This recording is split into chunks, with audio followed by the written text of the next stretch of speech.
ജ്യോതിയും വന്നില്ല, തീയും വന്നില്ല. ഉണ്ടായിരുന്ന വീടും പറമ്പും കൂടെ പോണ അവസ്ഥയാണ്.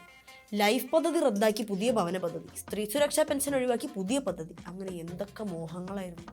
പ്രമുഖ പത്രങ്ങൾ പറഞ്ഞ പോലെ പ്രായക്കുറവും ഓർമ്മക്കൂടുതലുമുള്ള മറ്റേ സന്തോഷ് ബ്രഹ്മി കഴിച്ച ധനകാര്യമന്ത്രിയുടെ ബഡ്ജറ്റ് ആയതുകൊണ്ട് പദ്ധതികളുടെ കുത്തൊഴുക്കായിരുന്നു. പക്ഷെ ഒരു പ്രത്യേകതരം ഫണ്ട് വകയിരുത്തലാണെന്നേ ഉള്ളൂ. മറ്റേ കാറ് വാങ്ങിക്കുക 25 രൂപയും മിൽക്കി ബാർ വാങ്ങിക്കുക 1300 രൂപ എന്നൊക്കെ പറയും പോലെ ആകെ ഒരു വശപ്പശക്.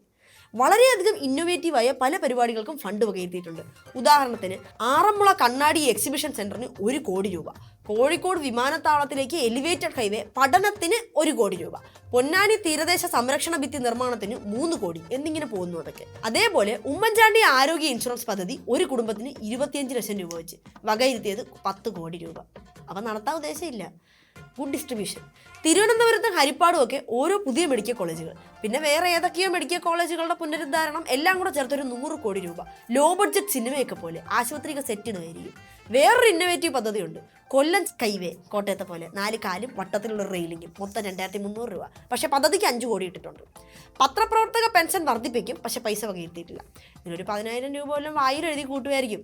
നികുതി പിരിവിന് ആംനസ്റ്റി പദ്ധതി, തേനീച്ച മറ്റേ തേൻ കുടിക്കുമ്പോൾ നികുതി പിരിക്കാൻ പ്രത്യേക പരിശീലനം വല്ലതും കൊടുക്കുമായിരിക്കും.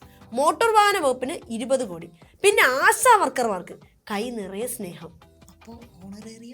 പിന്നെ മൊത്തം സംസ്ഥാനത്ത് തന്നെ സർക്കാരിന്റെ ഇൻഷുറൻസിന് വെച്ചേക്കുന്ന 10 കോടിയാണ്. അപ്പോഴും പ്രകടന പത്രികയും ഇന്ദിരാ ഗ്യാരണ്ടിയൊക്കെ ബഡ്ജറ്റിൽ മുങ്ങിത്തപ്പിയാൽ പോലും കാണാനില്ല. ക്ഷേമ പെൻഷൻ വർധനം ഇല്ല, കോളേജ് വിദ്യാർത്ഥികൾക്കുള്ള 1000 രൂപ ഇല്ല, യുവാക്കൾക്കുള്ള പലിശരഹിത വായ്പ ഇല്ല, KSRTC ബാക്ക് ബസ്സുകളിലേക്ക് സൗജന്യ യാത്ര വ്യാപിപ്പിക്കലില്ല. എല്ലാം ഇങ്ങനെ ഇല്ല ഇല്ല എന്ന് പറയാതെ എന്തെങ്കിലും ഉണ്ടെന്ന് പറയാമോ? ഉണ്ടെന്ന് ഓക്കെ. നമുക്ക് കിട്ടാനുള്ള കേന്ദ്ര വിഹിതത്തിൽ 20,500 കോടിയുടെ കുറവുണ്ട്. എന്നാ പിന്നെ ഉള്ളതല്ലേ പറയാൻ പറ്റൂ. പുതിയ സ്കൈവേ ഒക്കെ പ്രഖ്യാപിച്ചിട്ടുണ്ടല്ലോ, പിന്നെന്ത്. എന്നാലും മുഖ്യമന്ത്രി ബഡ്ജറ്റ് തയ്യാറാക്കി വെച്ച ആപ്പ് അതേതായിരിക്കും? ചില്ലർ തെറ്റൊക്കെ ഉണ്ടെങ്കിൽ ജെമിനിയും ChatGPT ഒന്നും ഇത്ര മോശമല്ല. ആ കയ്യിൽ നിന്നിട്ടും കൂടെ ചേർത്ത് ഇങ്ങനെ ആയതായിരിക്കും. എന്തായാലും പ്രായം കുറഞ്ഞ ധനകാര്യമന്ത്രി ആയതുകൊണ്ട് പുള്ളി പറഞ്ഞതേ മറന്നിട്ടുള്ളൂ, വേറൊന്നും മറന്നിട്ടില്ല.